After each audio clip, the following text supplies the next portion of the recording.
Raw Fest, and I'm honored to finally be able to tell you guys a little bit about the amazing architect that's going to be here showing us and teaching us how to use tools to actually build our own spaces. The amazing Artie Marie. I'm honored to have you here today.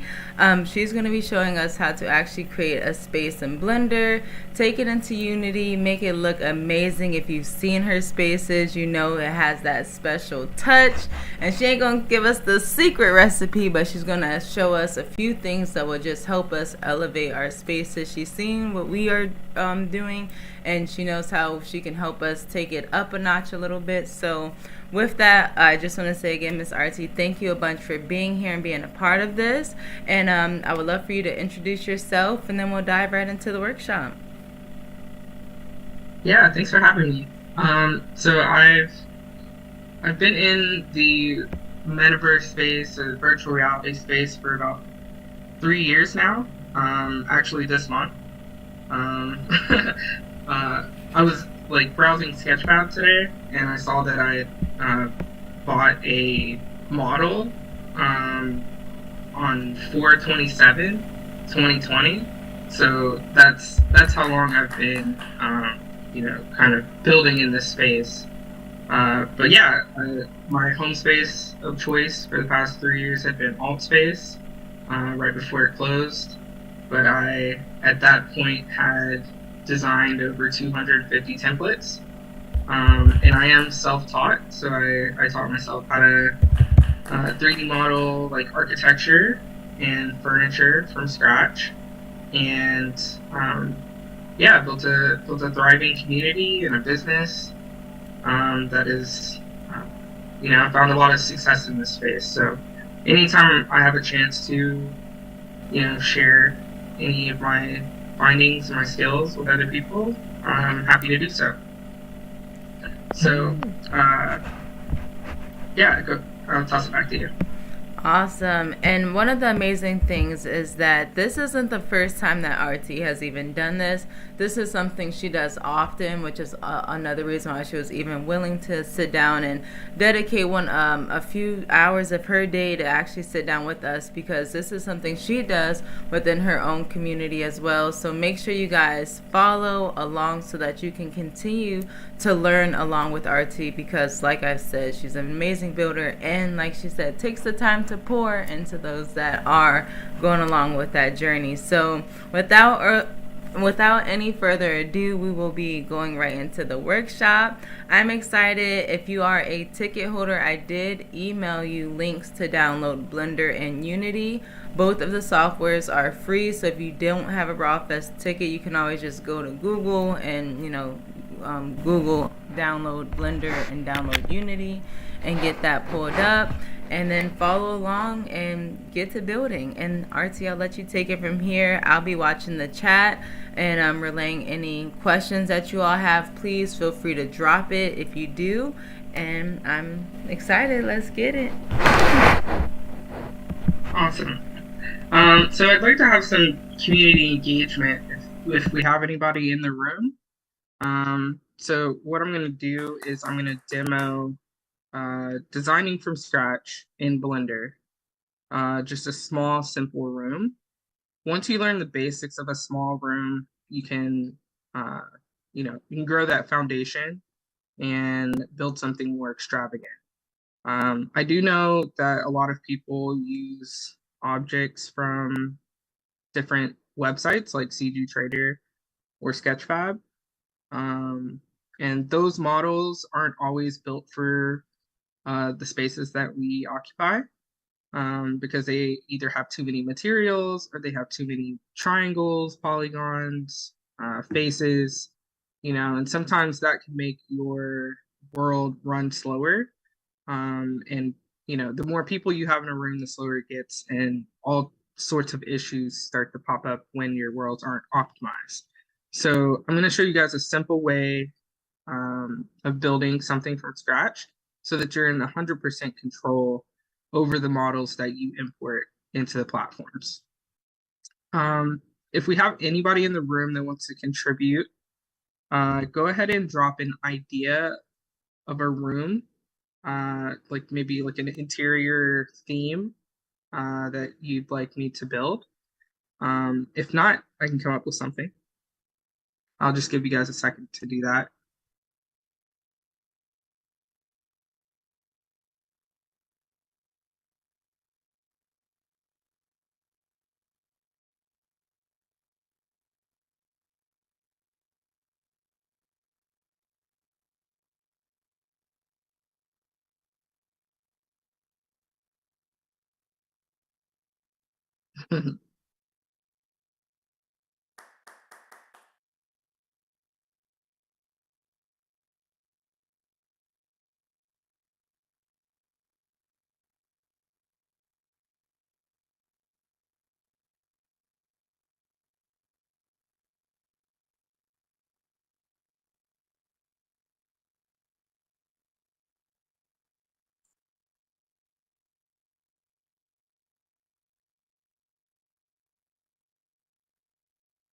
Okay.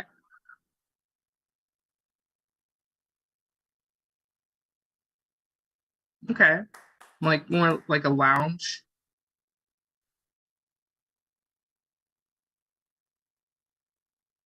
Okay. Let's try that. So since I'm gonna keep it simple, I'm just gonna start with a square. So if you guys have never opened up Blender, the first thing you're gonna see is a cube here. And this cube, it can be daunting for a lot of people. But for me, I actually just delete the cube and I start from scratch. So the first thing I'm gonna do is I'm gonna add a cube again, but this time I'm gonna draw the cube.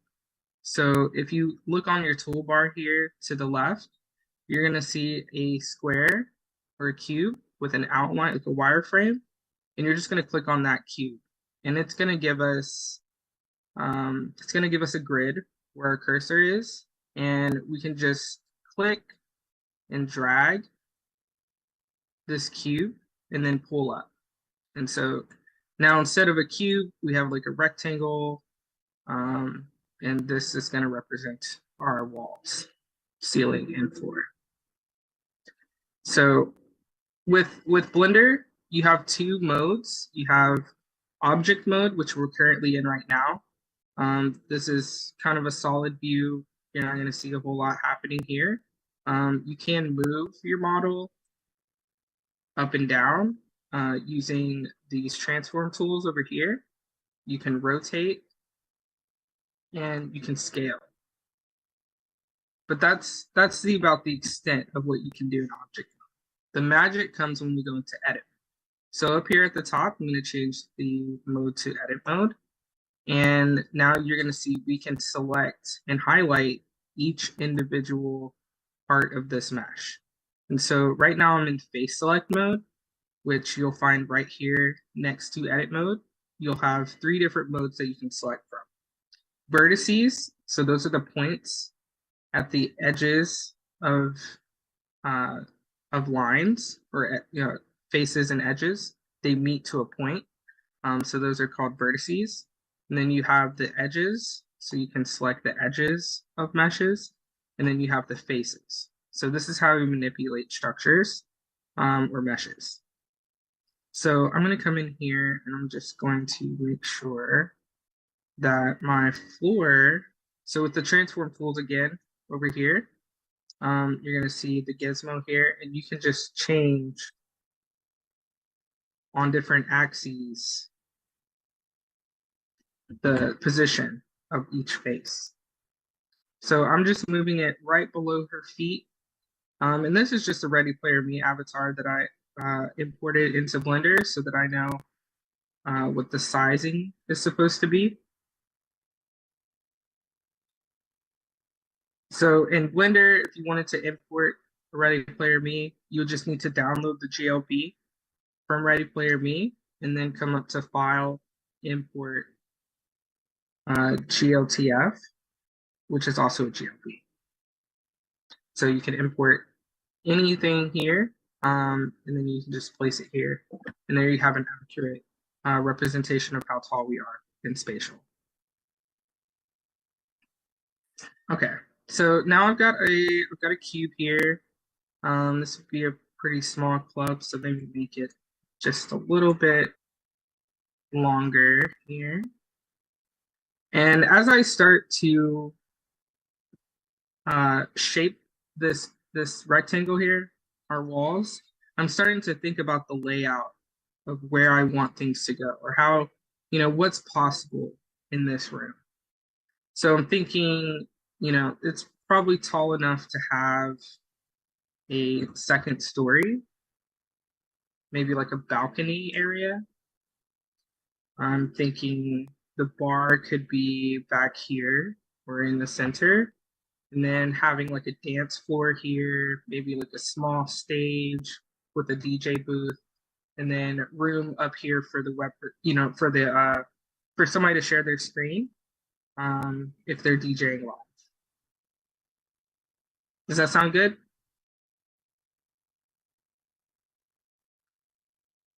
Awesome. So now I'm back in edit mode, and I'm going to start adding more geometry because you need more geometry to make more manipulations to these meshes. So the first way I add geometry is with loop cuts. And I want to be strategic about how many loop cuts and where I put these loop cuts. I don't need like a whole bunch of them unless I have something in particular that I'm needing to do, like windows. Um, but I'm just going to go back here. I do like having open rooftops. So I think what I'm going to do is I'm going to separate the ceiling from the rest of the building. So if I select this top face and hit the letter P on the keyboard, then I can separate by selection. And so now I can see that this is now a separate object. I'm also going to do the same with the floor. So I'm going to hit P to separate. And please stop me if anybody has any questions. All right, so now I have a ceiling and a floor that is separated from my walls. And one of the important things about working in either the gaming sphere or the metaverse sphere is that once you import a model into Unity and then into the metaverse, anything that doesn't have like two sides to it is going to show up invisible. And then we call that culling. And so what I need to do is I need to add thickness to my walls. So the first modifier that we're going to use is the solidify modifier. And you can find that in the properties panel over here. Each and every object has different properties that can be manipulated and different modifiers that you can use. And so for the walls here, I'm just going to rename, try to keep things organized.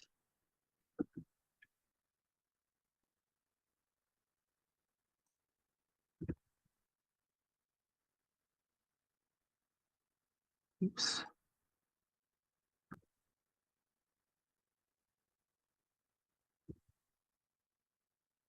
All right, so for my walls, I'm going to add a solidify modifier.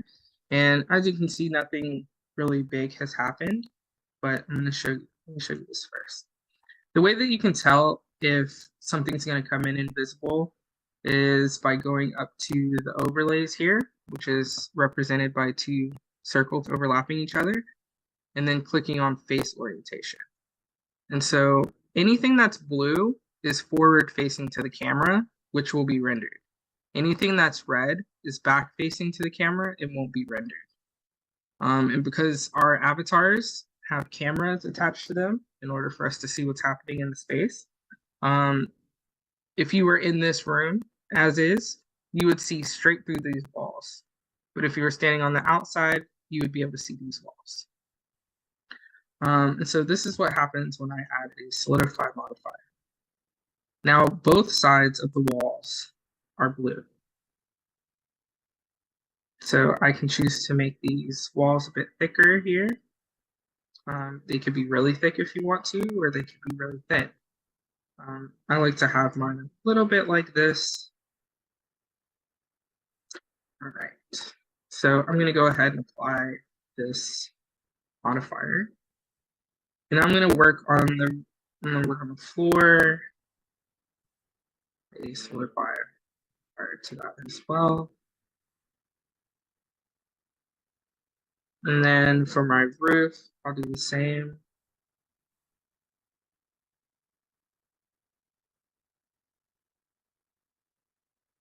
Something like that.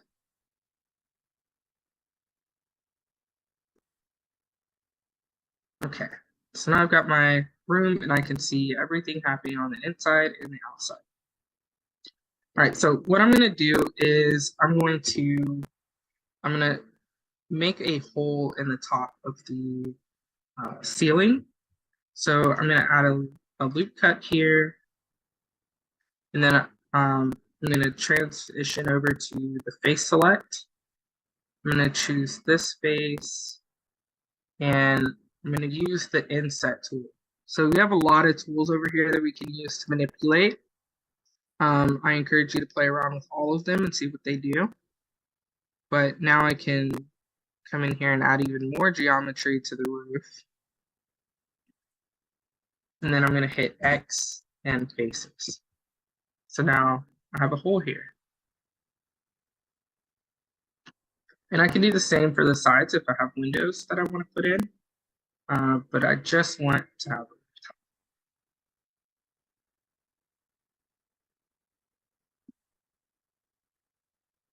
and you can see already that you have more control here than you would in Unity. So the more control you have over your 3D models, the better they'll be, and the more fun.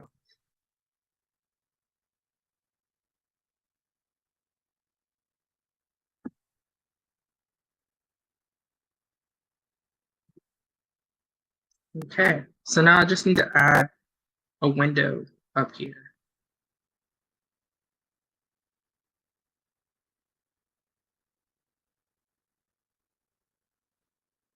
All right, so back in edit mode, I'm going to use the edge select tool, and I'm going to grab 2 of these edges, and I'm going to click F to fill.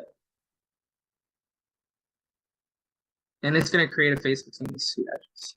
So now I'm going to hit P to separate, because I want to manipulate the windows separately.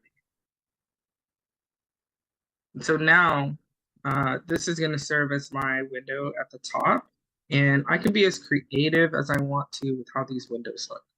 So one of the things that I'm going to do is I'm going to go to face select, and I'm going to right click on the face and hit subdivide. And then down here, you're going to see a little pop up, and I can add more loop cuts automatically like this. One of the cool things is if I do this, right, I have a bunch of little rectangles. But if I right click again and I click unsubdivide, then I can move the iteration back to 1 and now have like diamonds. All right, so now that I have the loop cuts and the geometry here, I'm going to use another modifier called wireframe. So if I switch over my render views over here to viewport shading, then this is where you can see all of the materials take place. So in the properties panel, you're going to see a little ball down here called material properties. And just if you hover your mouse over any of these buttons, you're going to see what they do or what these property panels are. So the property panel for materials is down here. And I'm going to add a glass material. So the materials panel can be kind of intimidating at first, but Blender utilizes what's called slots. So I can click new here, and it's gonna make 1 new slot. If I click this button over here, it's gonna make another slot, and I can make multiple slots here. And each slot can correspond to a different point or a different face on your mesh. So this first one, I'm gonna do base color. Just change it to a light blue. I'm going to take the metallic and the specular all the way up and take the roughness all the way down. So right now we have like kind of like a mirror effect, but I need to take the alpha down here. So let me change this back to UV. You'll be here by default, but you're going to come down to the bottom and you're going to change the blend mode under settings to alpha blend. And then you're going to take the alpha up here, this node here, you're going to take it down. So now you can see the girl down there. And we have glass. So I'm going to go to the modifier again. I'm going to take the solidify off because it carried over from the roof. And I'm going to put a wireframe on. And now you're starting to see those loop cuts that I added before are starting to thicken. And so right now what this modifier is doing is it's adding geometry to where the edges were. And you have a couple options here. I usually leave boundary on. Basically what that is doing is filling in the edges here. You see these aren't filled in, but now they're filled in.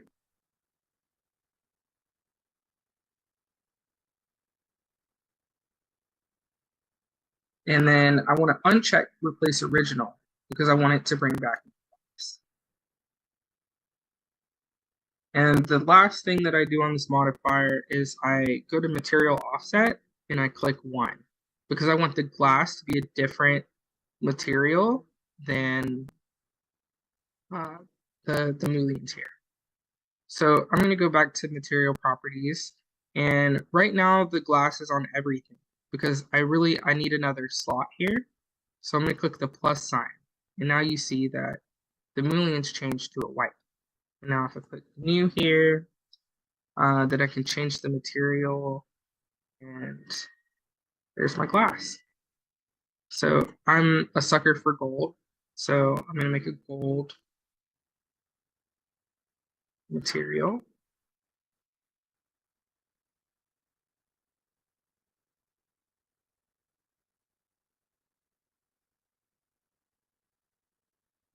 There we go. All right, looks good. All right, so the next thing I start to do is I start to play around with the materials that I want in this room. And my go-to material for floors is definitely marble or wood. And it really depends on what it is, like the theme that you're wanting. So right here I have my asset library. Blender comes with an asset library built in. And all you have to do is import all of your materials and then save them into your asset library. And so I built up quite a big collection of materials, and I encourage you guys to do the same. There are several tutorials on YouTube about creating an asset library in Blender, so I definitely encourage you guys to do that. But I'm going to go down to wood. I'm going to pick a wood that I'd like to use for this project.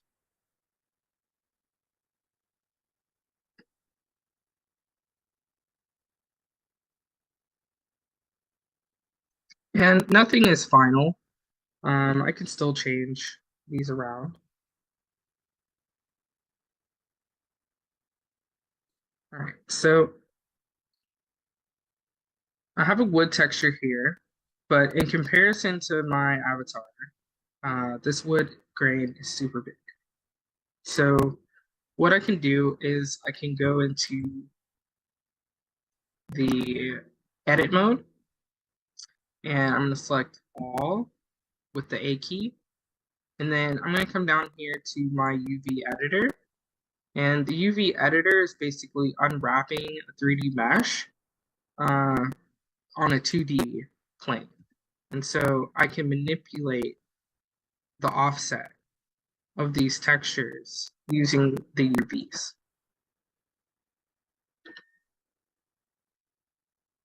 This can be a little bit complicated. UVs can be complicated.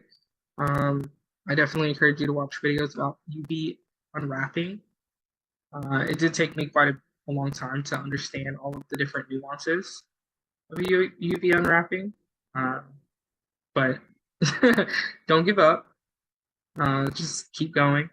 One of my favorite things, if you see that your texture is like really stretched, then select all using the A key and then hit the U key and click cube projection.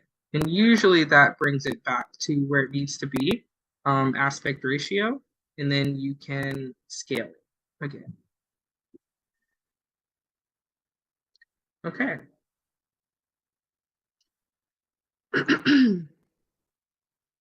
All right, so let's see how this looks right now. I'm gonna go into the render view here. All right, so it's still a little bright, so I think we need some dark walls and dark ceilings to make it feel like a club. And if you need to make a textured material, I'll show you how to do that from scratch here. So I have my wall selected and I'm going to click new under the material properties. And I'm going to replace base color, the yellow dot next to base color. I'm going to replace that with an image texture. And from there, you'll see the walls will turn pink. That just means there's no texture found here. And so if we click open, then I can navigate to my textures library and then pick a texture.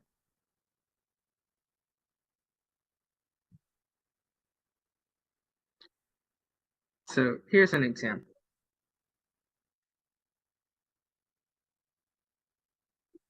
This one is pretty dark, but there you can see we have a texture onto this material.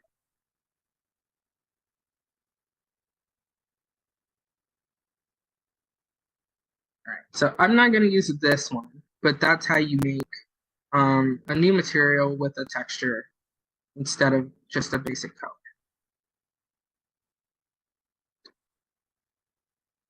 Let's see.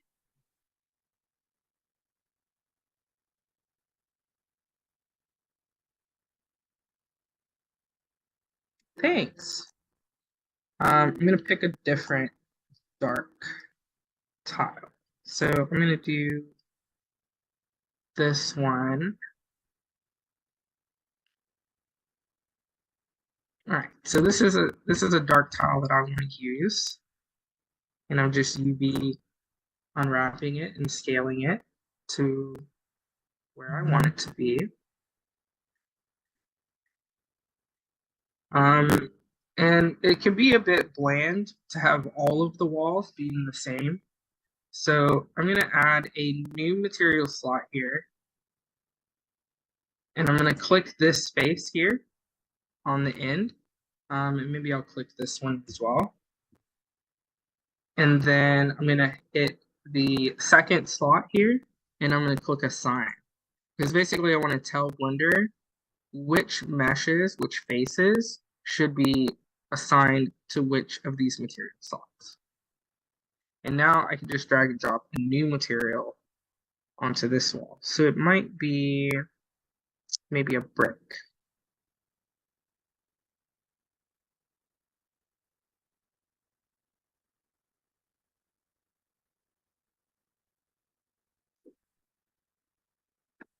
All right, and to scale this. Okay, and then I'm just going to leave the roof pretty simple. I'm just going to do a black material.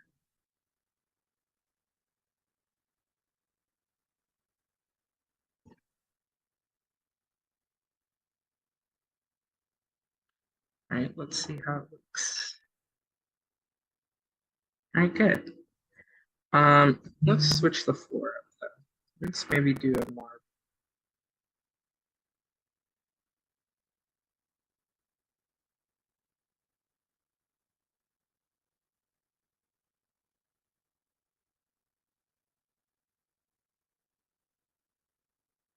Really, the magic of a club comes with lighting.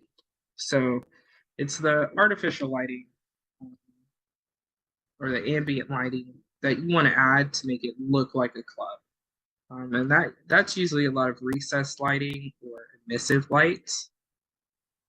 So that's what I'm going to start adding just for some context. So if I go to add here at the top, then I go to light, I can add any of these lights. I can add spotlights, area lights, point lights. Just remember, this is just for visualization in Blender because you will have to redo the lighting when you get it into Unity. But let's see what it would look like. Use the scale tool here, just scale this light.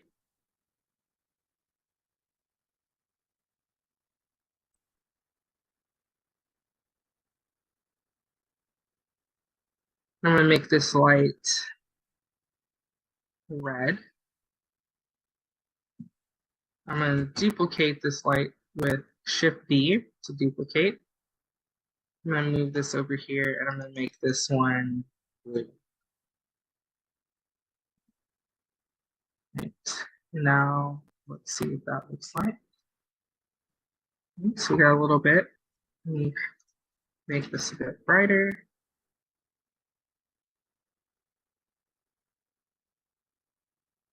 There we go. Now we're starting to look like it.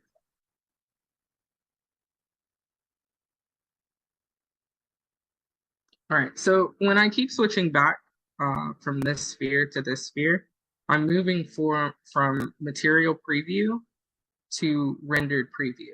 And that helps me see the way that the lighting could be once I get it over into Unity. And you can change that using the camera icon here. You will be, by default, be on ED, which is what we're seeing right now. But if you switch to cycles and then you go to the rendered view, you'll start to see more ray tracing. All right, so I'm going to start adding in some small details like the stage. So I'm going to grab my add cube again, and I'm going to start drawing the stage. And I want to put my avatar on the stage so that I can see how big it needs to be.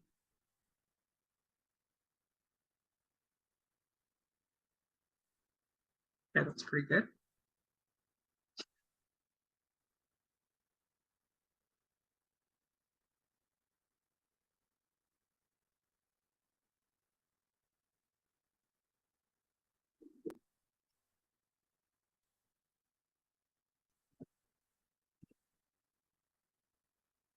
So remember again, that was cube projection. I need a way to put them on the stage. You can't teleport in every platform. So what I'm going to do is I'm going to add a couple loop cuts here and extrude them. So you haven't seen me extrude yet. So if I click this face icon and then I click the extrude button, then now I can select a face, and with this little plus sign I can pull it forward. So these are going to be my stairs.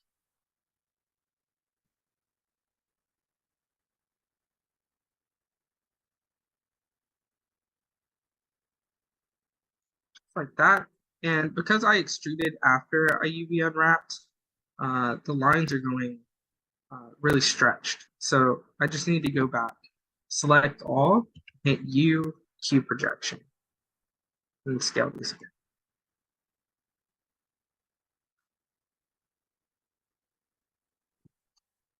The new step,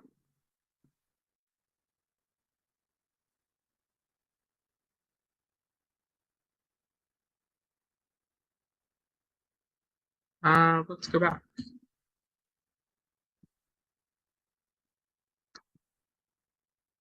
So I grabbed the loop cut tool.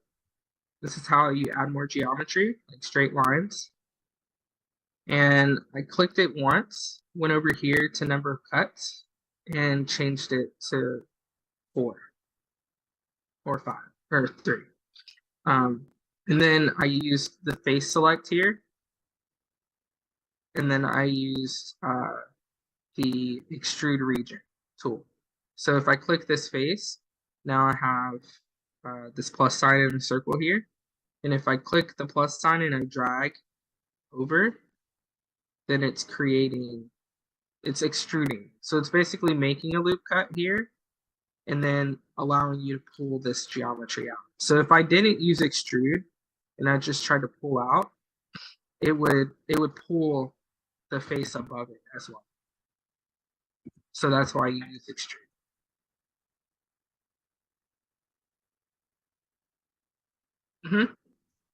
Because you need geometry.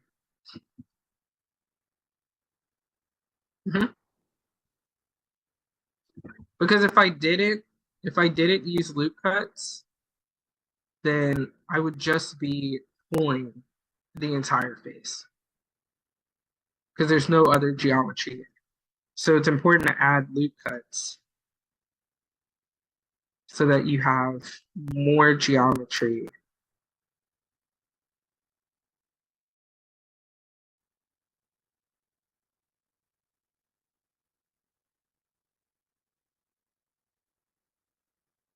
So that's what it's doing. So if I pull up here, you see now a new loop cut is here. If I pull up again, now a new loop cut is here. This is the extrude tool.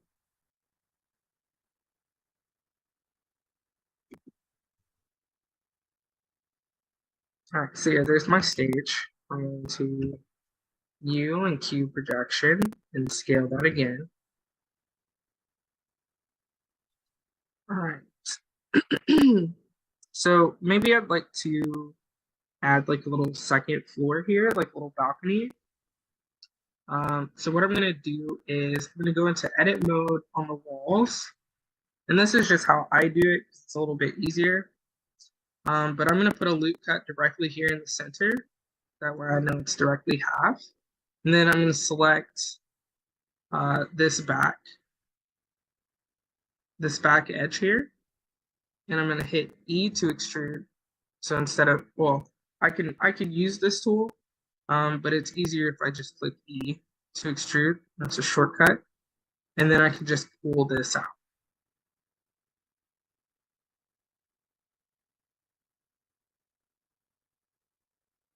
So something like this. And I'm going to click P to separate so that I could do more manipulation with this floor. I'm going to add a solidify modifier. A lot of these, after a while, it's just repetition.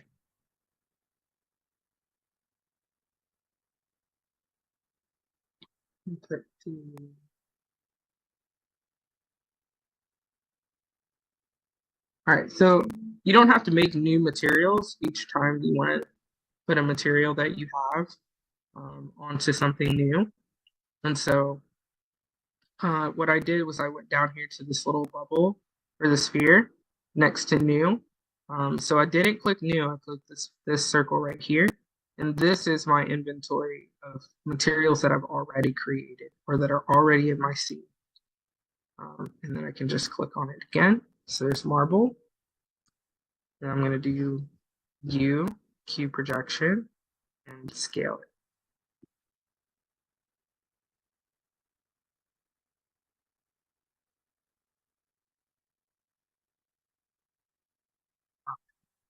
So I think I'm going to put the bar down here.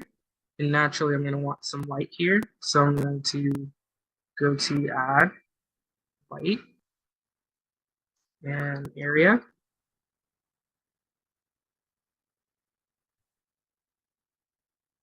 And I just kind of go as I feel. I don't really plan out a whole lot. I kind of plan while I'm building.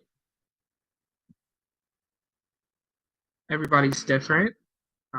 Do what works for you. Some people like to have reference images open. I do that as well, just depending on the type of build that I'm going for.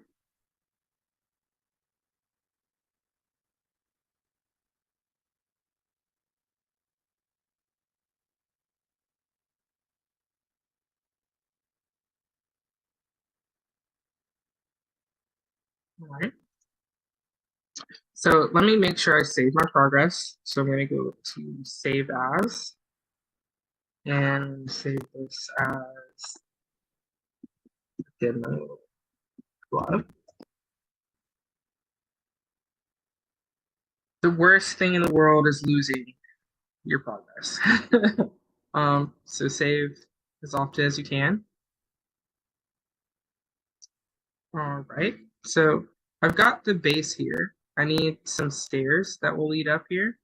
So I think what I'm actually going to do is to manipulate this mesh here by changing the using the vertex select, and then selecting the vertices on this side here. I'm going to pull in to just leave some space for my stairs. So I'm going to move my avatar.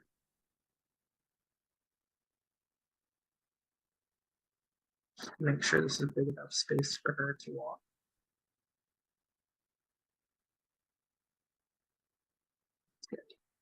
All right, so let's make some stairs a different way. I'm going to go back to my add cube here, and I'm going to draw just one staircase, like one stair. So here, and I'm going to use another modifier called array. So I'm going to go to modifier and array. And you see it's going to add another one over here, but that's not the direction that I want to go. So I'm going to take the factor on the x to 0.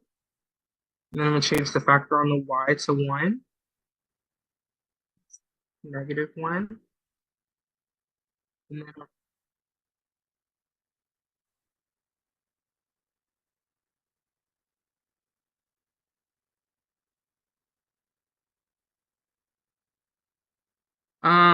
so I know how to make elevators for alt space, but I'm not exactly sure how to make them for spatial. I don't know if it's, yeah, I haven't played around with their scripting. But let's say it's an elevator. Then I would just draw a rectangle. And, elevators can be really detailed or they can be really simple. It's up to you.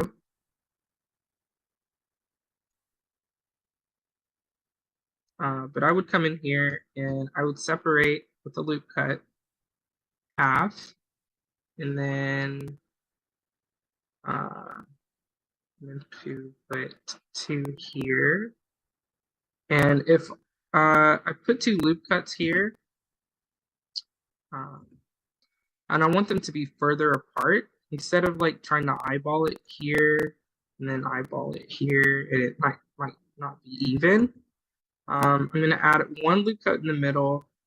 I'm going to add 2 here at the bottom, and then I'm going to scale on this either the Z or the Y axis. So if you click the letter S and then you hit X, Y, or Z, it will constrain the scale to that axis.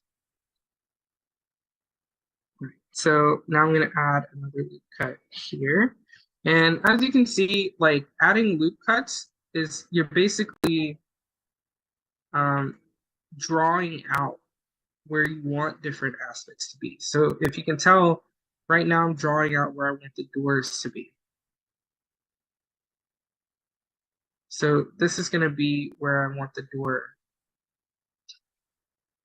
And using extrude, you can go in or you can go out. Once you hit the E key, it's going to start moving when you move your mouse. So let's say I'm going to have it come. I'm going to do the top and the bottom. So what I did was I isolated by hitting the question mark key or the /. And basically, I'm going to use both of these. I'm going to mold both of these at the same time. So I'm going to hit the E to come out a little bit. I'm going to hit the I to extrude, inset, which you'll also find over here. Shortcut keys are important to learn because they come in handy a lot. So now I've got two elevator rooms here. What I'm gonna do, since I have both of these selected already, I'm gonna hit the uh, duplicate button. So that's Shift B to duplicate. And then I'm gonna right click to snap that back in place, or basically cancel the operation. And now I've got my walls back here, and I also have two doors right here. So I'm gonna push these back in place and these going doors. I'm gonna go to tab, I'm gonna go to P to separate by selection. And you can see these are just repeated actions back and forth. So I'm gonna add a loop cut here in the middle.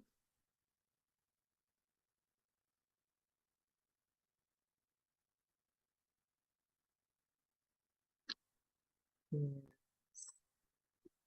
gonna add a,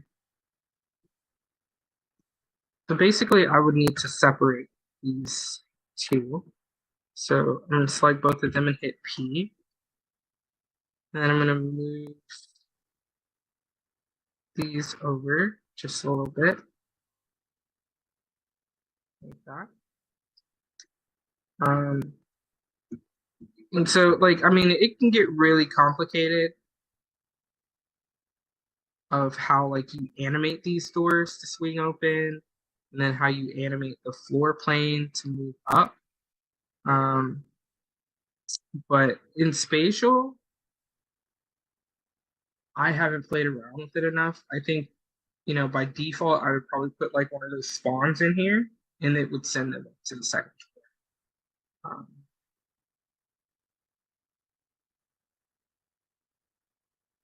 Yeah.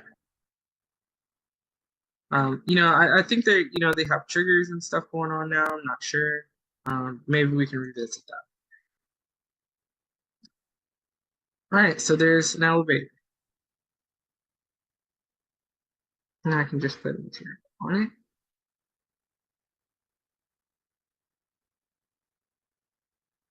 Maybe have gold doors.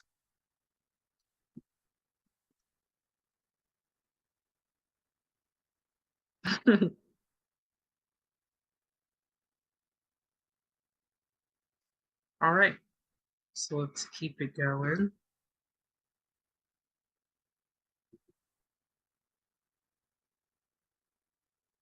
All right, so I now want to put a bar back here.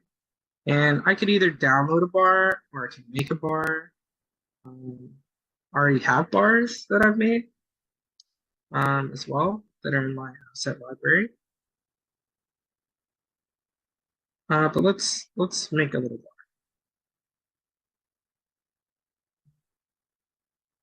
So when I'm making furniture for sure, I always want to have my avatar right here where I'm about to start drawing the cubes. So this bar should be up to her waist, not too tall, not too deep back here either.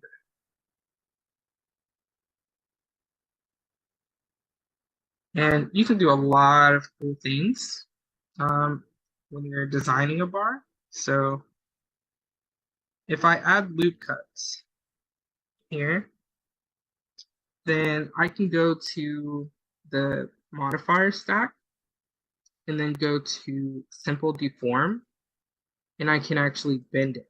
So I can bend it on the Z axis here and kind of make like a rounded. So it's not just a simple flat bar, but now it's rounded. And so from here, I can go and I can do different things here. So I could select multiple faces.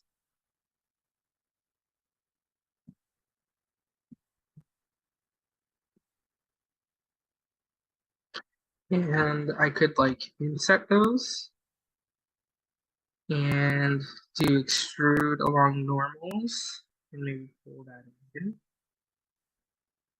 right? We put a black or marble material on this.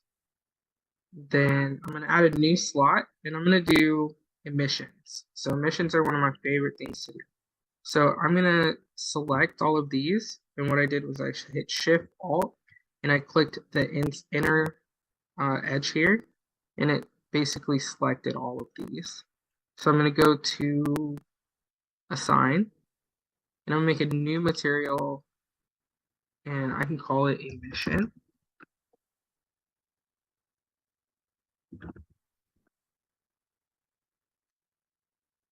And I can go down here to emission strength, change the color to white, and change the strength up here. And this could be any color. Now once I go into render view, see this whole bar.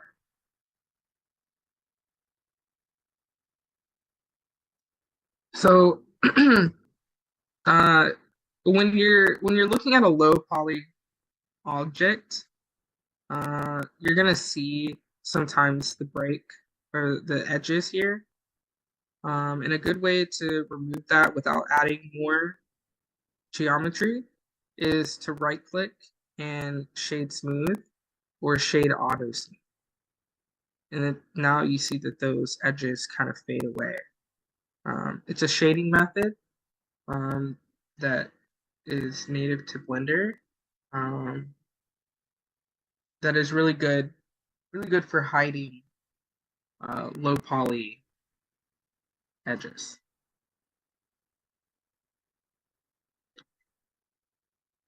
All right, so we got a simple club here. We definitely need some chairs or couches.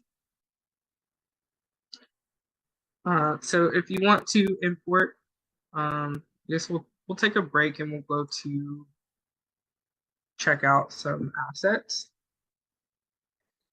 because it's important that you guys know the types of assets to download if you're not building all of the furniture from scratch. Right. So if I go to Sketchfab and I type in furniture, this is what I'm looking for. I'm looking for obviously things that look like what I want. Like, I like things to look luxurious. I like things that are kind of weird. So let's say I really like this, and I want to use this in my project. One of the first things that I consider is down here, you're going to see triangles, you're going to see vertices. The more of these that you have, the more you're going to kind of buck up against, bad performance or, space capacity, world capacity, going into different platforms. And so a lot of really nice looking couches on these websites can get up into the millions of triangles and vertices. And so you have to really be careful. And it's kind of like math or weighing on a scale what's most important in your room. If you have an 18,000 triangle couch, then think about how many of those you could fit before you hit the max of like 500,000, which Spatial puts on their health indicator. So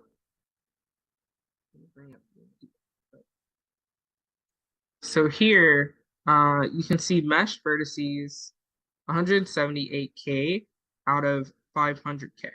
So my entire build for this project that I'm working on right now, all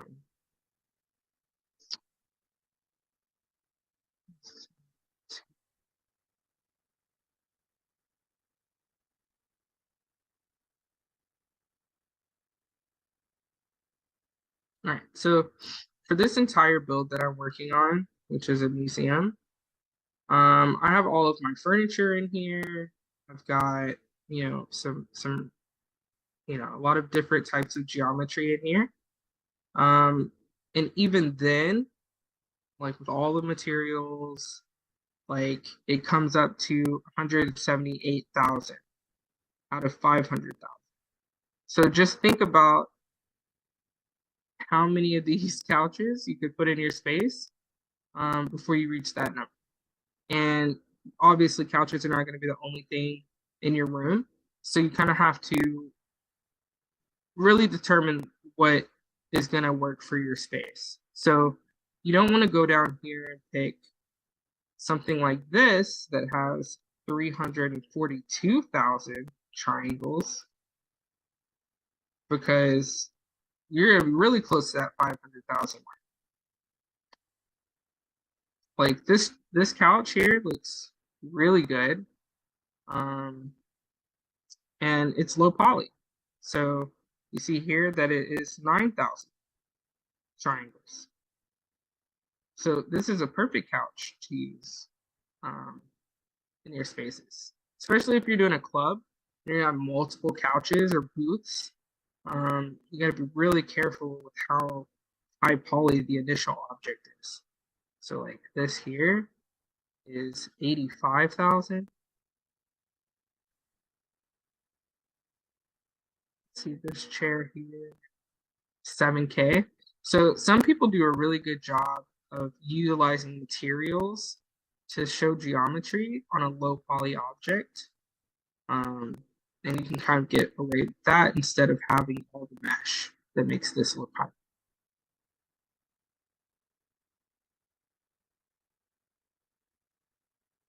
All right, we have a couch and chair set here that is 277,000. So just be mindful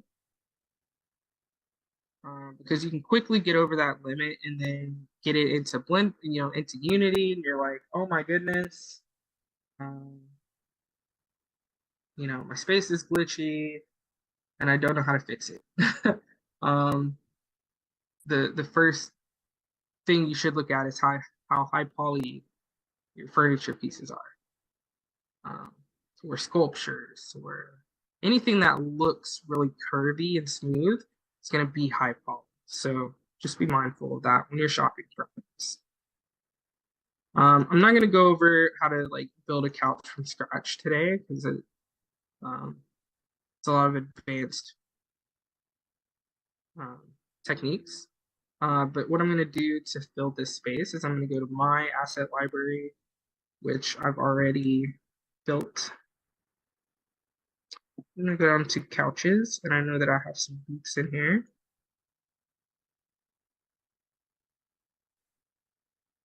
So let's see how high poly this is. This one is 2,800. So this one's not high poly at all.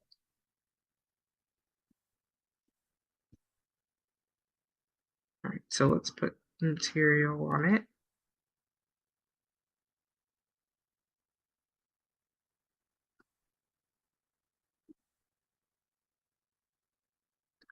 How we doing over there?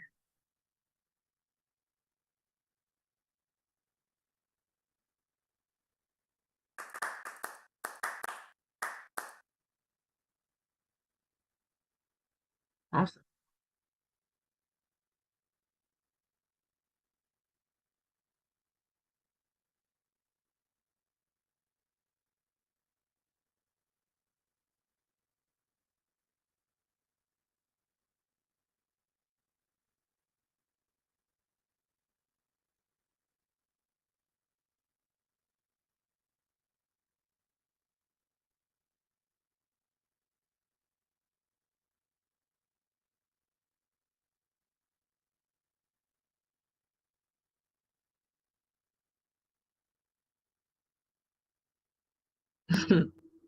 Awesome.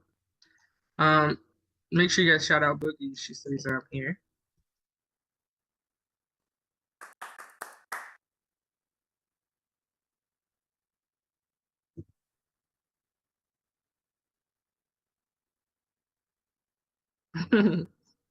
All right. So now I can just place these couches around where I want them.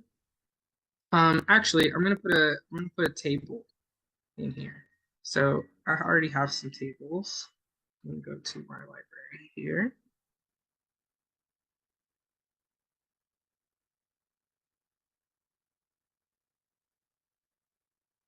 I have everything nicely organized.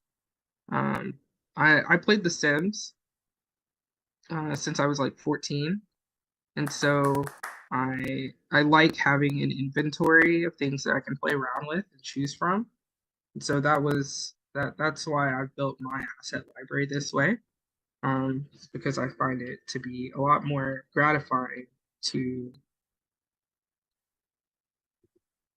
be able to see everything right here in front of me.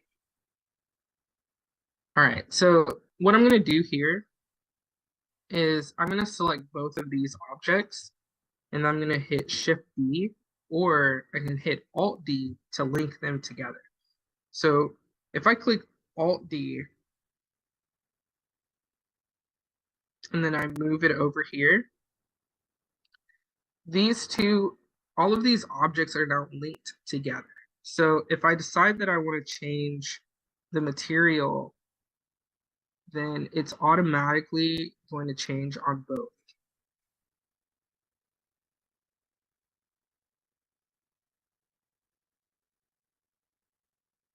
like that. Um, but if I change the shape of something, it's also going to change the shape on the other. And be careful with this as well, because when you Alt D duplicate and you link them together, you won't see the polygon or the triangle count go up here at the bottom. And if you don't see this scene statistics here at the bottom, just right click and click on scene statistics. And this is how I'm able to add things and count them here at the bottom. Now, I have these linked together, but I want to see the true triangle count that I have.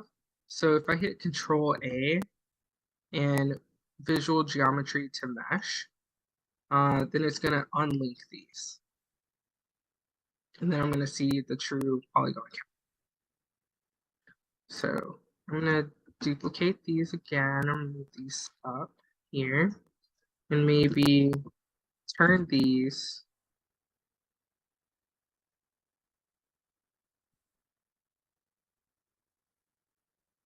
And when I'm getting to this point, I'm not too much concerned with my materials because I'm just using the materials to help guide me.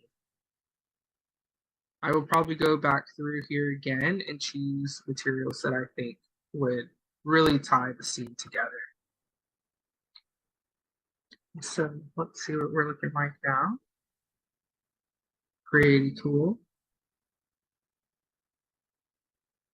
And then I just move the things that I notice. Like up here, I know that I need some type of railing here. So I'm going to do what I did with the windows up here. And I'm going to select this edge here. And I'm going to hit E to extrude. And then I'm going to click this face and separate it. And then I'm going to go in here and add loop cuts. Like that. And then I'm going to take the material off of here. I'm going to do my glass. And then we go to the wireframe and add a wireframe. Make sure I click the boundary on and uncheck replace original, and then material offset to 1. And I'm going to make a new material there, make that. Yeah, now we're looking really good.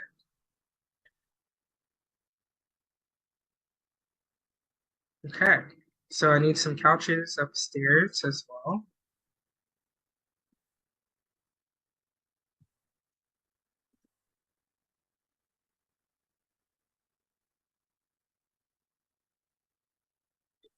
Maybe this is a VIP room.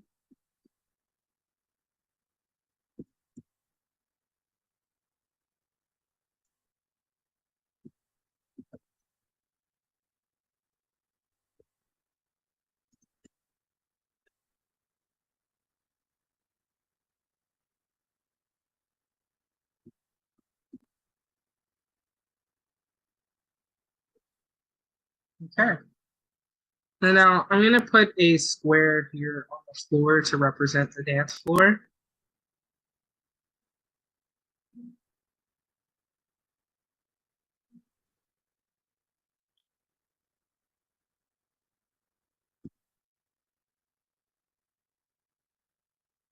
All right, so this is gonna be our dance floor.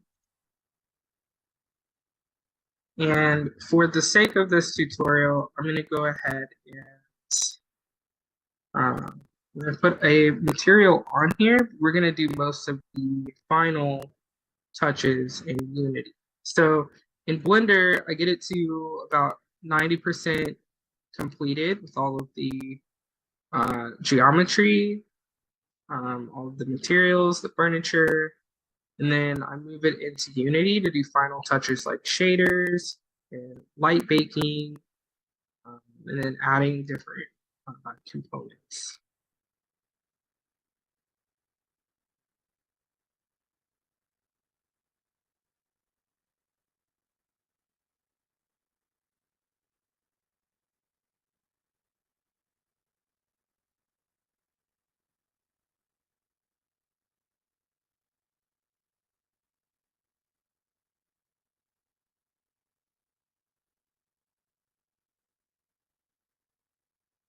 Let's. I'm gonna go to here. I'm gonna type in dance for texture.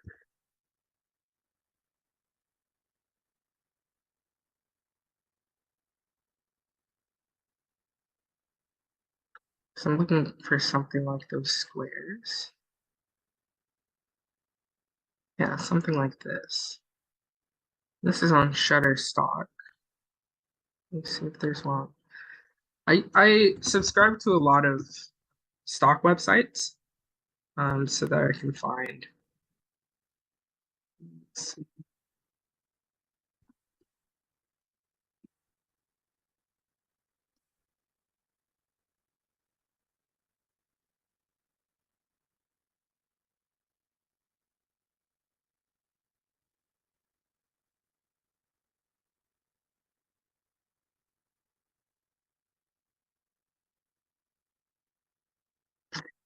So in spatial, I mean they're all different. So they will have guidelines that you should stay within. In spatial, you'll see a scene vitals here, and it's mesh vertices, 178,000 out of 500,000. 500,000 is the max. The 178 is how much is in my scene currently. So you'll be able to see this when you start building your world in Unity. But you don't want to go over 500K in spatial. I think if you went over 500K, they wouldn't allow you to upload it. Um, I don't know if they have like a uh, soft range there. But for performance reasons, I wouldn't go over 500,000 for spatial. When it comes to different platforms, like sometimes if you're going to just like a web-based platform that does not use Unity, the max is going to be around 30,000. So like in places like Sandbox or Decentraland, you might have an even lower amount that you can add per environment.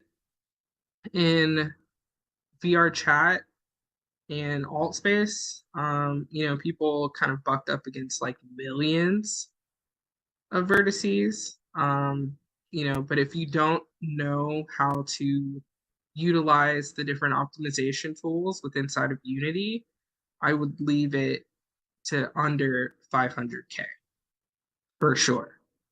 Um, I would stay away from anything in the millions. You're just asking for um, a glitchy space.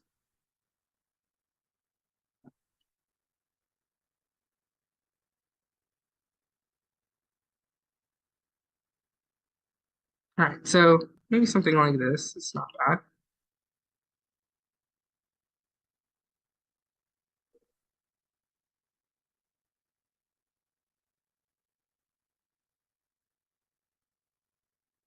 All right, so I'm going to click on New. I'm going to go to Base Color, Image Texture,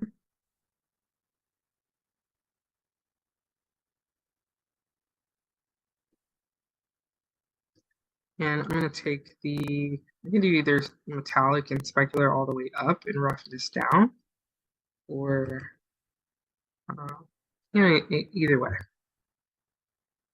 All right, so now we got a little dance floor here. These can be animated if you have like a shader in Unity that has like animated squares. That gets a little bit more advanced.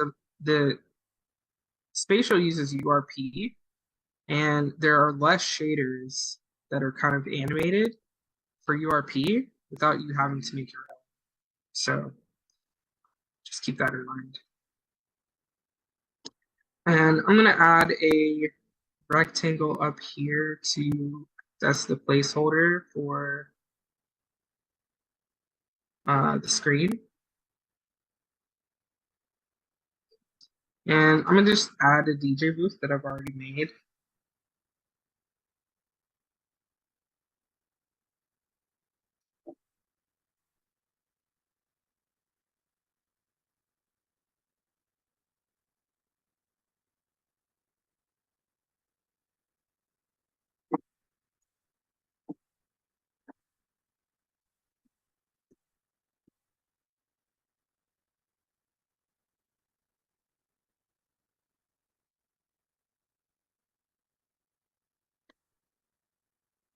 I'm gonna add another platform for the DJ to be on. I feel like our DJ is a little bit elevated.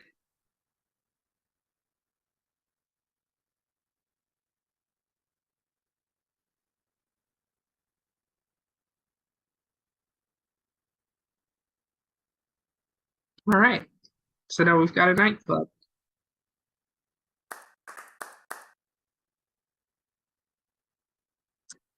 All right, so I'm gonna save everything. And I'm just gonna run through kind of my thought process on these materials. I think they can be a little bit better.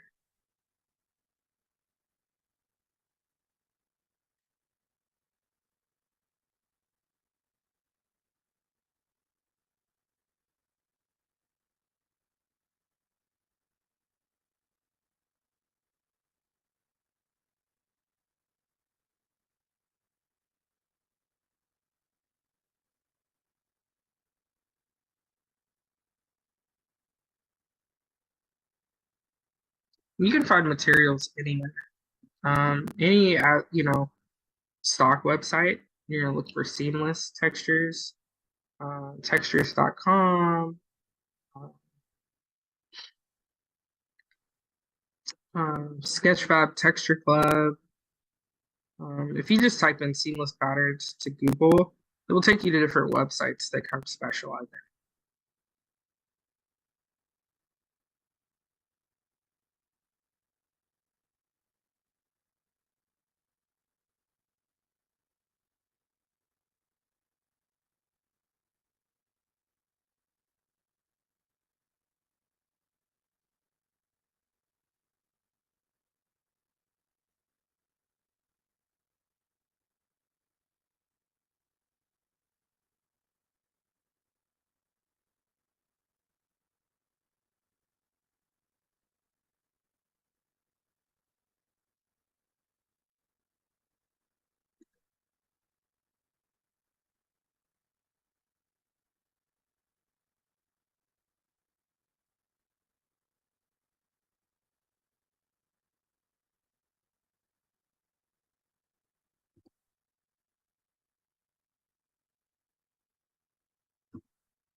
So, so when you first open Blender, this is what it looks like, right?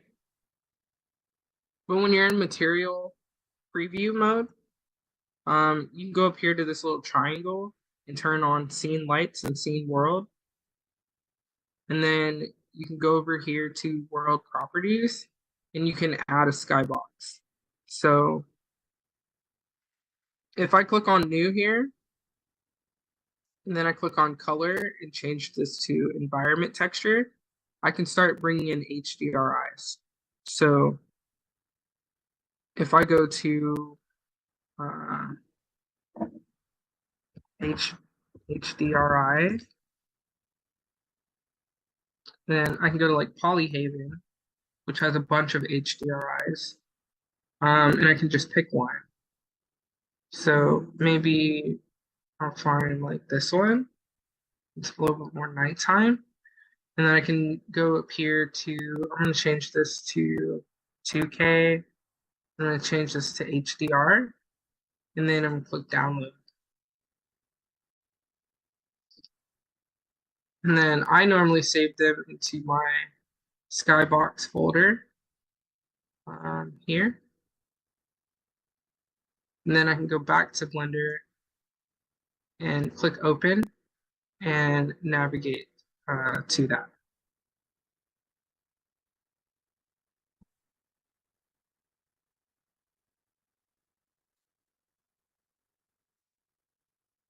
And now I have an environment texture.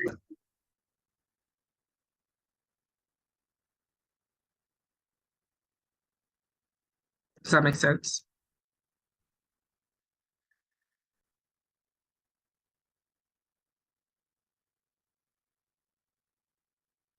Yeah, so I have like saved basically a starter scene. So let me see this. And I put like a ground plane, so I just put a plane on the ground, and then I change like that material to like a concrete or something, and then I load it in HDRI, so I have like a base to start. And so now when I go to open a new project, I have a default scene. So I already have my Ready Player Me here. I've got a ground plane, and then I have. So you set up the scene the way that you want it, with your avatar, your ground plane, your skybox, and then you go up to File, and you click External Data. I mean, Defaults, and then you click Save Startup, and it will save everything the way that it is right now. And so anytime you start up Blender, that's what you'll see.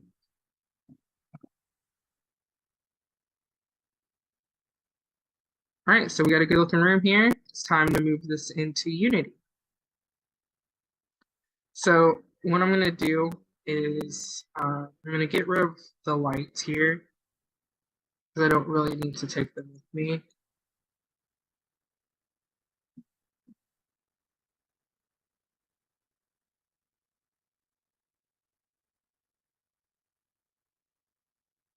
All right, you can rename things if you need to.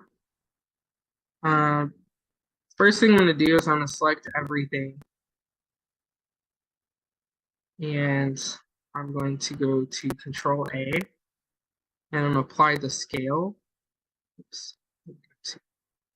Object relations. Make single user object and data. I have to do this because I link duplicated things, but now I want them to be their own individual objects. And now I can go to Control A and apply the scale. That's important, especially when it comes to light baking. And now I'm going to go to File and Export FBX. I'm going to go to Path Mode. I'm going to change it from auto to copy, and I'm going to hit this little box icon here. This is going to pack all of the materials in your FBX file. And then I'm going to click Apply Transform because the sizing is different when you go from one software to another, but applying transform makes sure that it comes in the same size.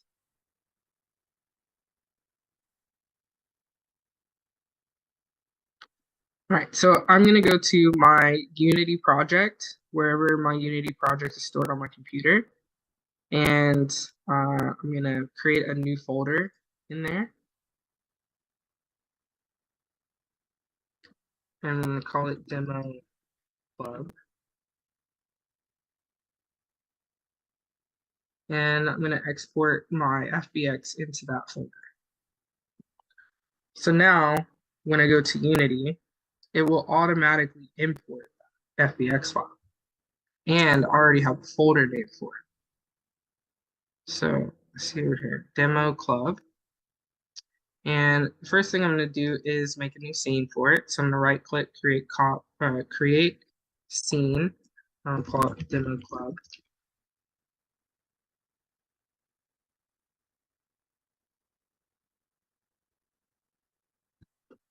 All right, and change this back to wireframe shaded. All right, so the first thing I'm going to do is I'm going to come over and click on the FBX file. I'm going to go to Model, and I'm going to turn on Generate Light Map UVs because you need that for baking.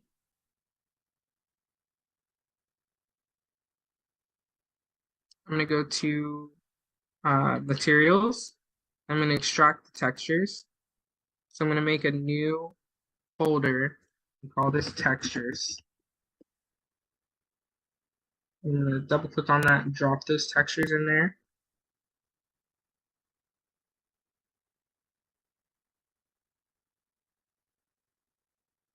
Then I'm going to go to Extract Materials. Right click, make a folder called Materials.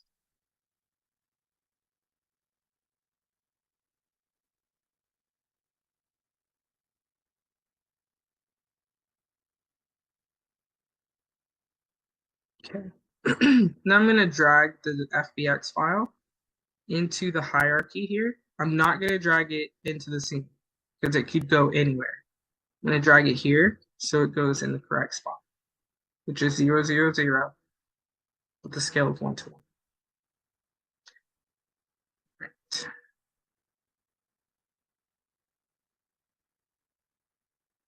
So that's what we're looking like right now. All right, so sometimes the materials and the textures don't always match up when they come over.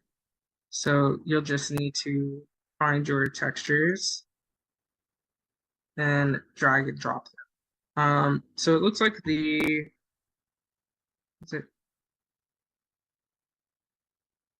one of the textures didn't come in. That happens a lot. So I'm gonna find, this is wood flooring.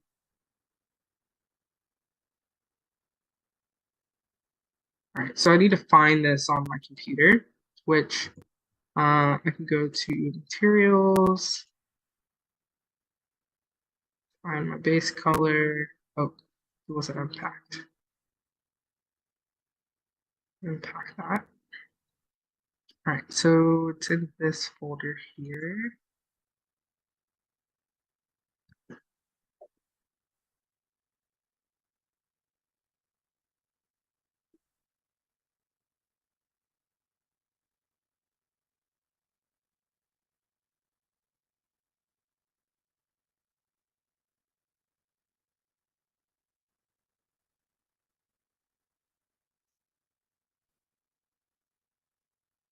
I'm just dragging and dropping. All right, so now I can grab my wood floor here. There we go. This one looks like this in here.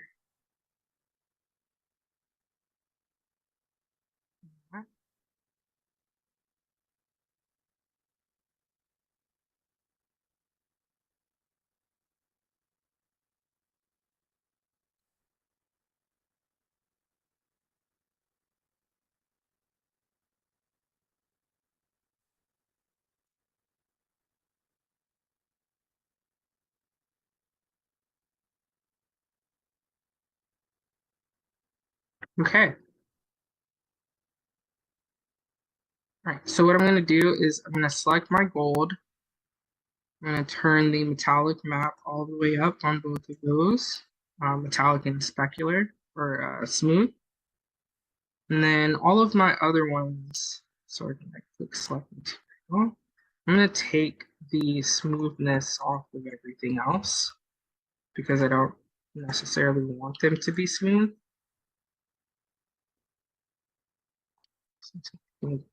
There you go. Sometimes that weird, like that smooth can make things look like plastic. So if it doesn't need to have smoothness, like a metallic or anything shiny, I would recommend taking that off.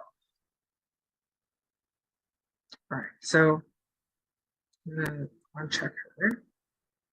And this is when I start adding my lighting. So I'm gonna go to, I'm gonna take my direction. I'm gonna go to light and I'm gonna do area light.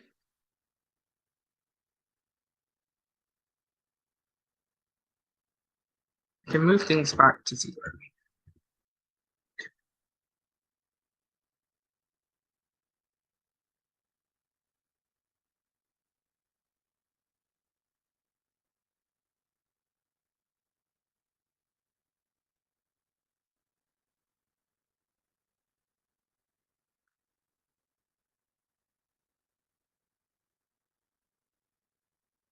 Set the color here. It's green. Teal.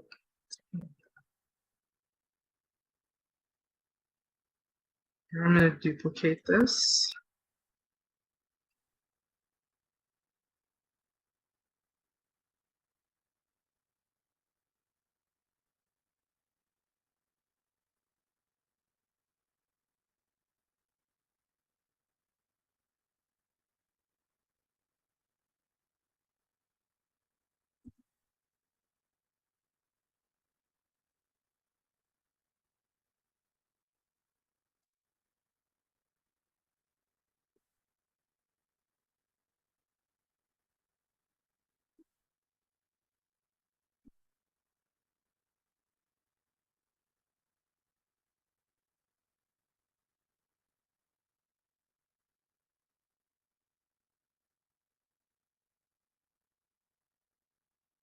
And use any color scheme that you like. I often end up changing them after I bake them if I don't like them.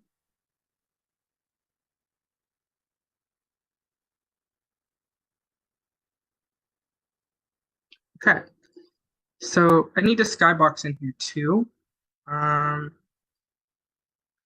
So I'm gonna go to that folder. And you can find skyboxes online or you can find them in the Unity Asset Store. So if you go to Asset Store,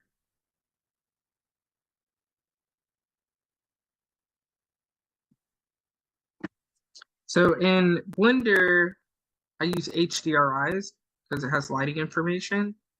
In Unity, you can find HDRI, you can import an HDRI, or you can just use a skybox.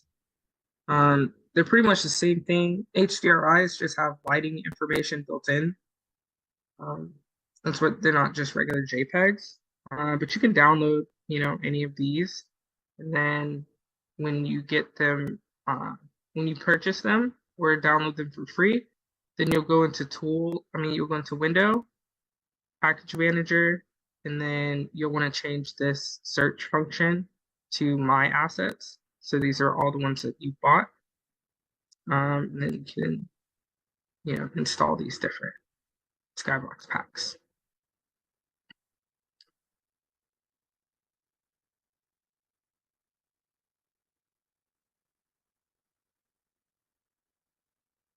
And you can find all types of things in the asset store for Unity.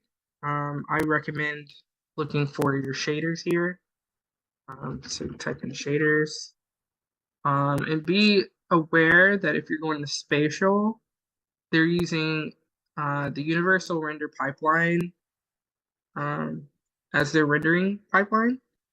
And not all shaders work with all render pipelines. So in VRChat, you're using standard render pipeline, and in spatial, you're using universal render pipeline, which is known as URP.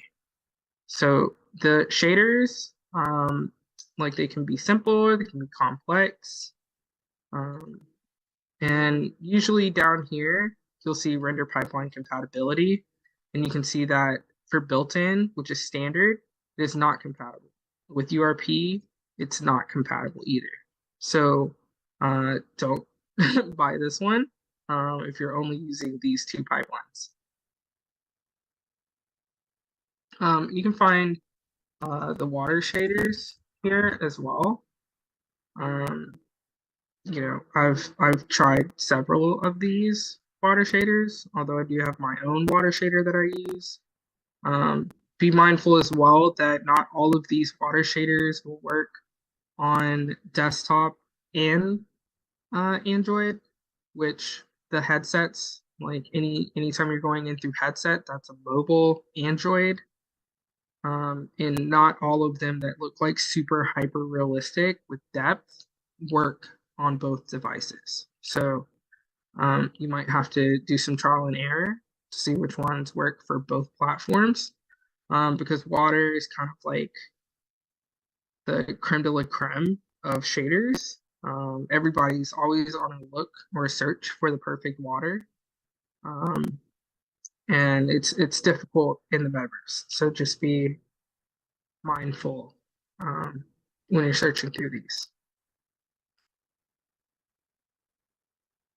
All right, so I can go to import after I download it,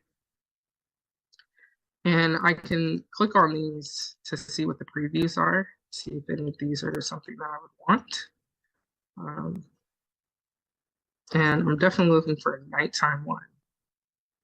So I think I'm gonna choose, I'm gonna uncheck here.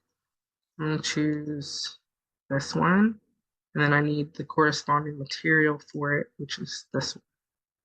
Go ahead and click import. You can download all of them if you want to, but it just floats to your files.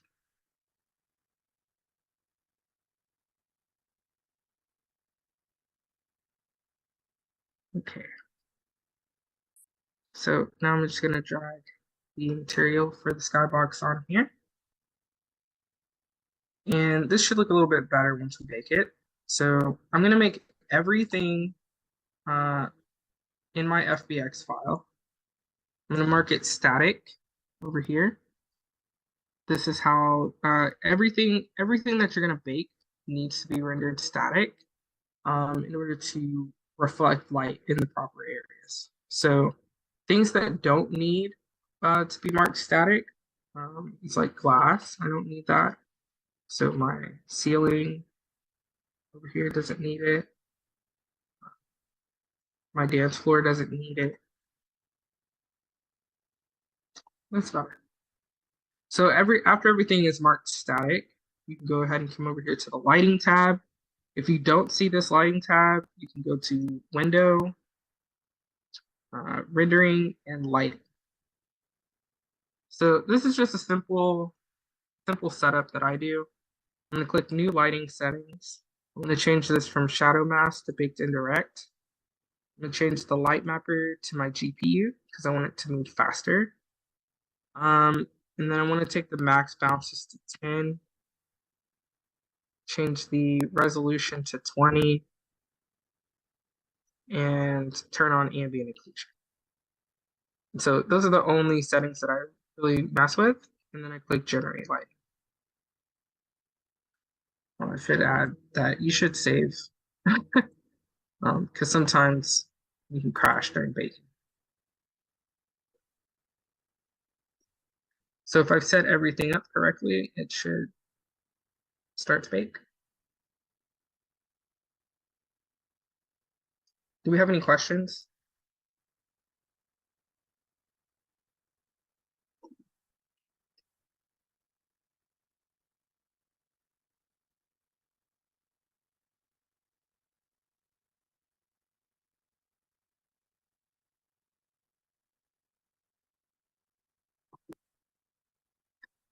So if you click on any of these objects, you go over here to Inspector, then click Static at the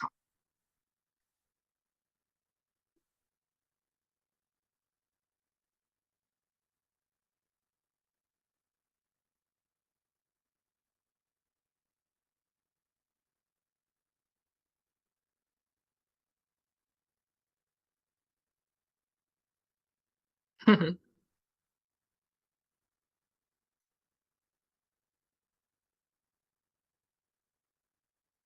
Yeah, pretty much.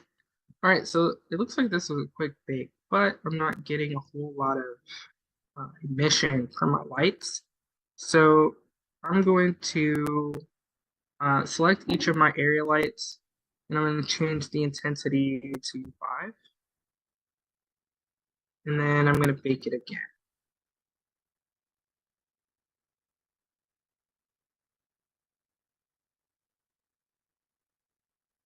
So this can be a laborious process of light baking, but it is important.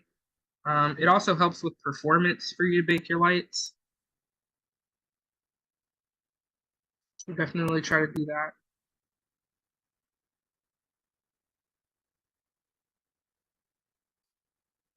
Okay, so it looks like we have some weird artifacts here. And this might mean that we did mark.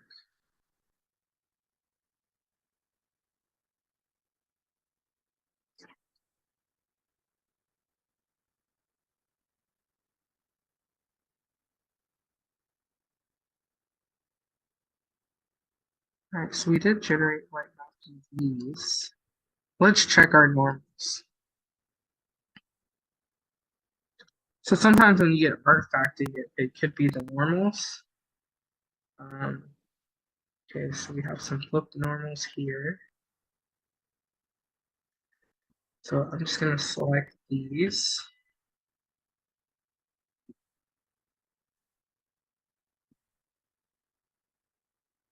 And I'm going to hit A, and I'm going to select Alt in, which is for normals, and I'm going to recalculate outside. That should help. Yep. Fix those. Okay. So I'm going to export this again, and I'm going to choose the same one. Come back over here. All right. So if this doesn't work, one of the issues could be the skybox, because skyboxes are, you know, like certain ones are notorious for um, messing up your light bakes. So let me try this again and see.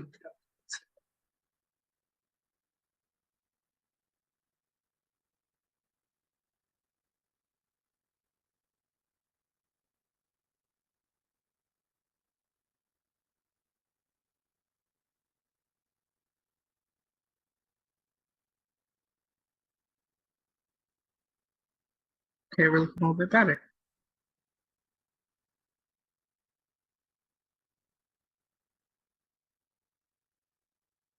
Oh yeah, much better.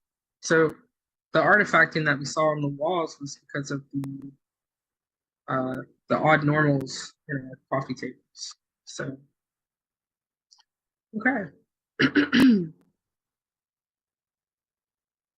I'm going to, so the black color that I have here, I think is a little too dark. So I'm going to bring it up to like a little light gray so I can see more the lighting that I have going on. Yeah. I'm going to change this light since we have so much blue coming in. I'm going to change this to yellow.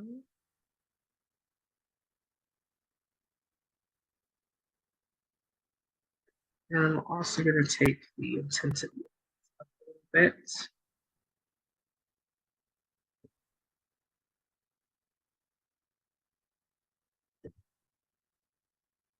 We're going to bake it again. There we go.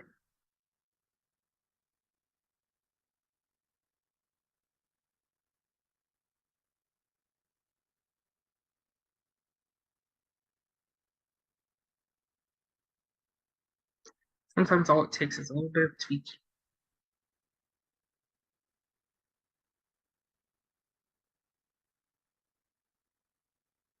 Okay. Now, if we have any metallics or glass or anything like that, we're definitely gonna add a reflection probe so that we can see all the glossiness correctly. So I'm gonna right click in this space, or you can click the plus sign here at the top. I'm gonna go to light and reflection probe. Now, move this back to center. And the reflection probe, there's a couple things about it. You'll see a outline here of a cube, and then you're going to see this whole ball here, sphere here in the center. The sphere is basically the camera. It's where it's going to take a picture of your room. And the outline box is basically telling what's going to be captured, like what objects are going to be captured in this reflection probe's area. So you can change the bounding box right up here under reflection probe. And you can move these. I'm going to move these to just outside of the room. So all parts of the room that have metallics will be captured. And I'm going to click on bake. And now you can see that my gold is a little bit more gold. So see the gold up here. It's actually reflecting, so you can see the couch in here. If I click on reflection probe, this is the picture that it took. So you can see that's the interior of the room. Maybe I need a light up here.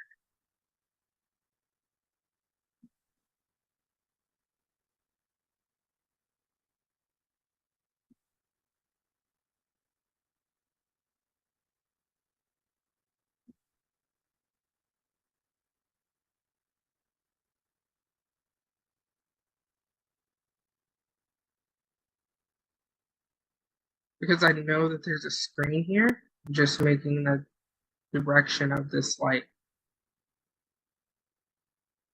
go towards the audience.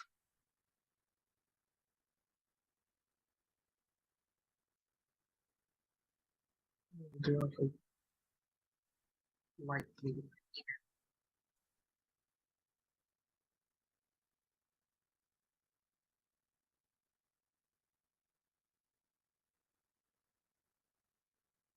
All right, we're almost to the finish line.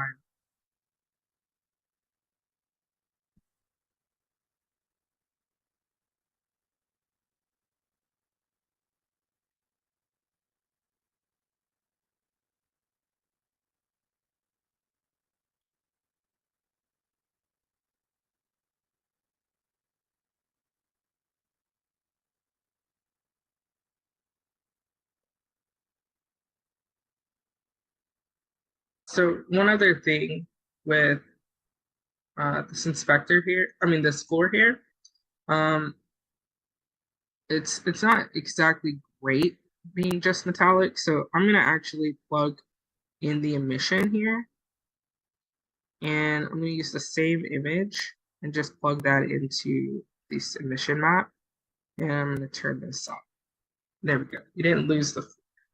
So these, any of these materials can be placed with shaders that you find in the asset store that are compatible with URP. And you can add, if you go to there's one particular pack, I think it's called PBR stage equipment. This is a popular pack that a lot of people buy because it has like all the strobe lights and disco balls and stuff like this. Not all of these assets work because a lot of platforms don't allow scripting unless it's like using their scripting platform or their scripting language. And so don't be upset if all of these don't work, but I do know that these like rotating lights work and the laser beams work. Um, and just make sure you're installing the URP version of these. Um, I think this one does go to URP. But even if it doesn't, you can just change the shader. Um, but it's kind of a trial and error. But then you can add your disco balls and your strobe lights and stuff here. And then you just publish this to Spatial. I think we got exactly in 2 hours, right? I'll leave the floor open for some questions before we close out.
Make sure you're having fun. Make sure you're not, don't be scared to click buttons. Don't be afraid to mess up. Um, the only way you learn, you know, is by trial and error. I open up a lot of like just test scenes, and I just like go through all of the different lights, right? I go through baking all of them with their different settings, so that I know what each of these do. The same in Blender, like going through all of these menus and reading and looking what's in them so that next time you need to reference something, that it's there. Like when you're in Blender, hover over each of these so you know what they're called. Learn shortcuts for Blender, helps you work faster. Like just don't be afraid to break things. Like have fun trying to, you know, manipulate different shapes, utilizing, some of these different settings on the materials. Go through all of the modifiers and see what they do. Um, be careful. Most of the YouTube videos, they're not building for virtual reality and they're not building for the metaverse, and so you can easily get caught up building these super high poly models. Turn your scene statistics on. Make sure that you can see how many triangles and vertices you have going on in your models. And just have fun. Like, don't.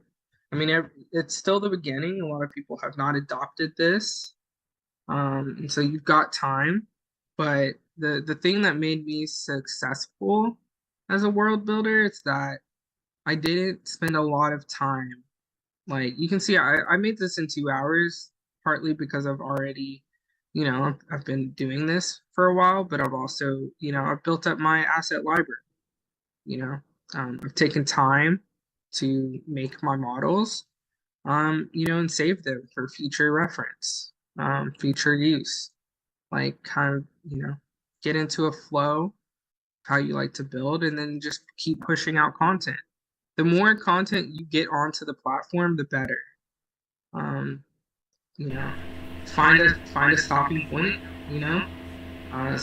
Just like art, You know, some of these pieces could go on and on and on and on and on. But don't let that stop you. Just keep going. Have fun. Awesome. And I do see that Tease did ask a question and said, how would you export it? From Unity. Yes. So you should download the spatial SDK, like the spatial like sandbox that they give you on the spatial website. And then once you open that, you'll have to add a couple things. Like you have to right click here and go to spatial entrance point, and then you want to put this entrance point, you know, here. Oh, you also need to add colliders. Definitely add colliders. So I can select any of these models here, go to add component, and either box collider or mesh collider. Colliders are important for people to be able to walk on to things, stand on things, or walk, you know, into a wall.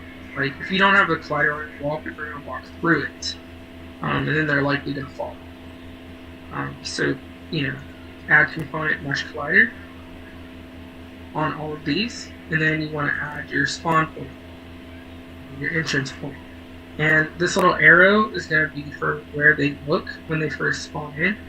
So make sure that is rotated. So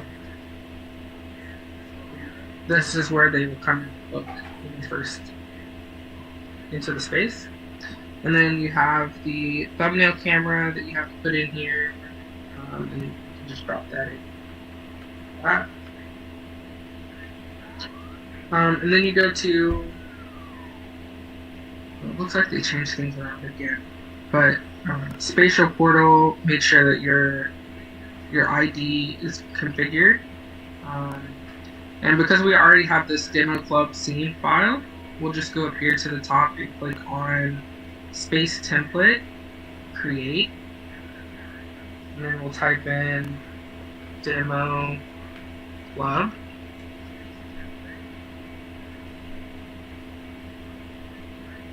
And then drop in your scene file here. So,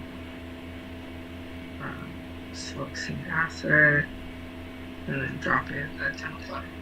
And then click publish, or, they keep moving things around. I don't know where the actual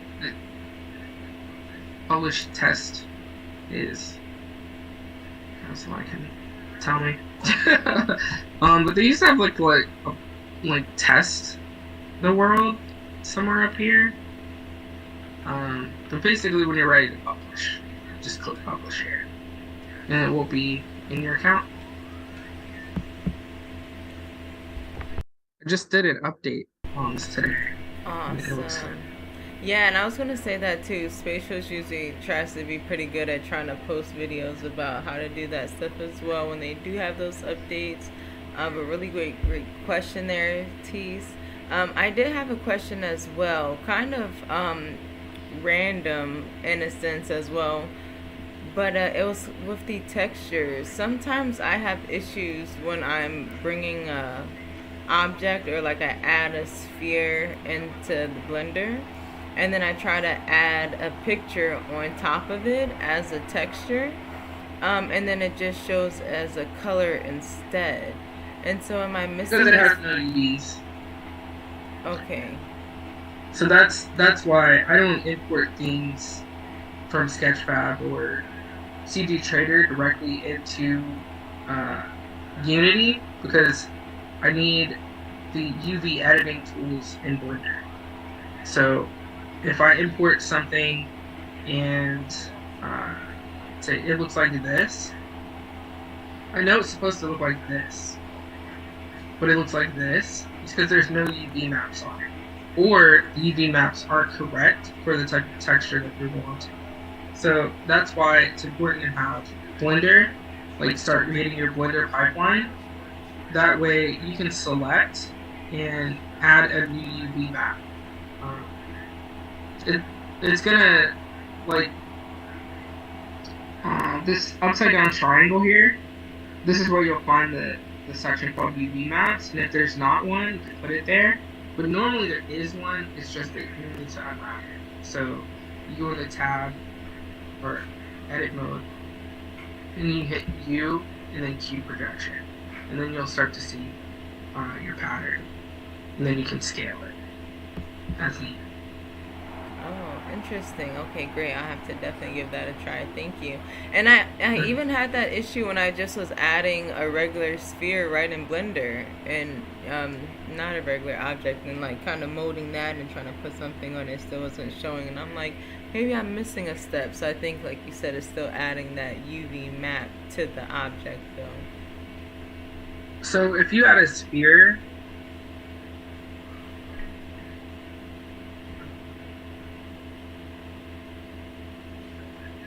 what is it that you're trying to do with the sphere? Well, like I used it and I made it into like a hat or something.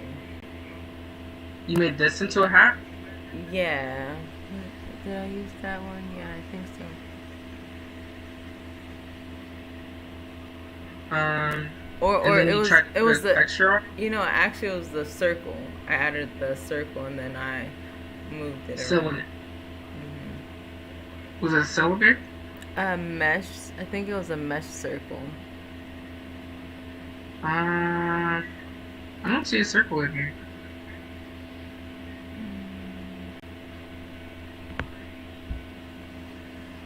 Because I think even if I put a texture on here, I can still see. You would still be able to see it. I would have to go double check. I'm gonna double check the UV map though, and as soon as I look at it, I'm gonna be like, oh, that's what it was. I don't know. I did it last week, but it was, I don't know. I think it was like an empty sphere, or maybe I think that's what it was, something along the lines of.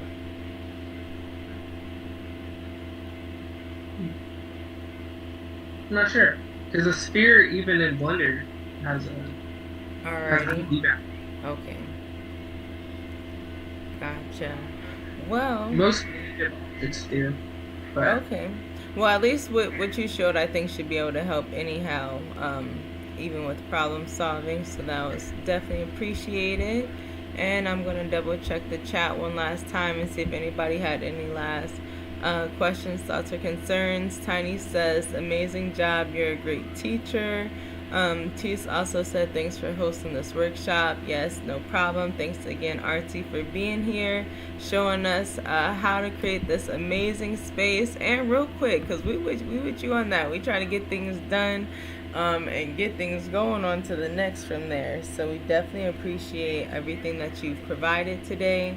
Everybody, I will also even drop her Cash App in the chat because I know I had asked for that for I wanted to send something nice. So if you got something from that one too as well, definitely feel free.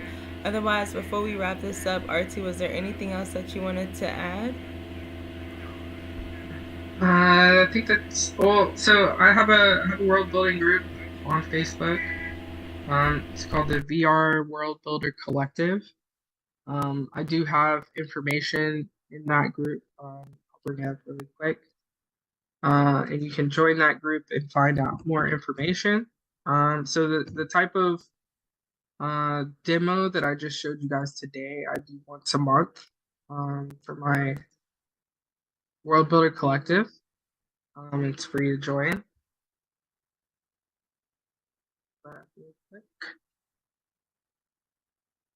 So this is here, the VR World Builder Collective. Feel free to join that. And if you look at the featured tab here, I did an open studio, and the recording is here for the transition that we did from alt space to VR chat and spatial. So you can watch that back. Or on this front page, I have a tutorial playlist that I've curated for YouTube. So if you want to watch all of the tutorials that I watch to get where I'm at, this is the tutorial playlist for that. Everything is in order. You should watch them in order, all the way down to the bottom, so to get a full grasp of everything that I just taught you today, but more expansive. And then, once you're a part of this group, you'll get invitations to Zoom calls that I have each month where I do live demos. So you can come in and be a part of those as well. I also have private lessons. So if you are interested in private lessons, you can visit my website, artcbr.com. And you can go over here to store, and then you can purchase private lessons here. So that's it. That's all I have to share.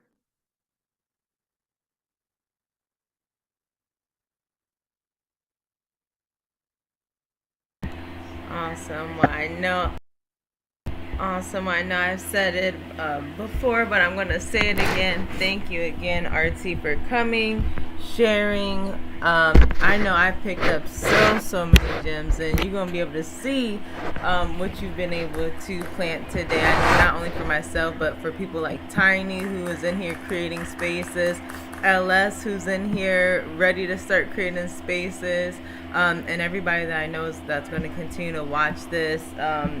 Zarina coming from Upland. I mean, just again, so many people I see watching right now that I know are going to be building and using this right now.